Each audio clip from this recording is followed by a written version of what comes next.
Most of our QA testers are using ChatGPT exactly like a Google engine, either ChatGPT or GitHub Copilot or Microsoft Copilot, and getting completely useless outputs every single time. నేను చాలామంది టెస్టర్స్‌తో మాట్లాడుతున్నా కదా! నాకు అర్థమవుతుంది like how they are using. See ప్రతి ఒక్క ChatGPT గాని, Microsoft కోపాయిలట్ గాని ఏదైనా తీసుకో. దాంట్లో ప్రొఫైల్‌లో నీకు కస్టమ్ ఇన్‌స్ట్రక్షన్స్ అని సెట్టింగ్ అని ఒకటుంటది. సో, ఆ కస్టమ్ ఇన్‌స్ట్రక్షన్స్‌లో ఫర్ సపోజ్ నాది హెల్త్ కేర్. నేను ఏదైనా ఏపీఐకి చెక్ చేస్తున్నాననుకో. I'm a QA engineer testing health care APIs. Always give me outputs in Gherkin BTD format. And always include the edge cases and negative scenarios అని custom instructions పెట్టేస్తా.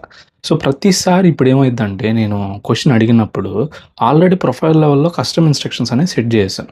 So, అప్పుడు నాకు ఒక proper response అనేవి వస్తది. ఎందుకంటే already దాని context అనేది అవేర్‌లో ఉంది. ఈ సెట్టింగ్స్ లేకుండా నువ్వు జనరిక్‌గా ఇచ్చావంటే ఒక జనరిక్ డెవలపర్ ఆన్సర్స్ ఇస్తది.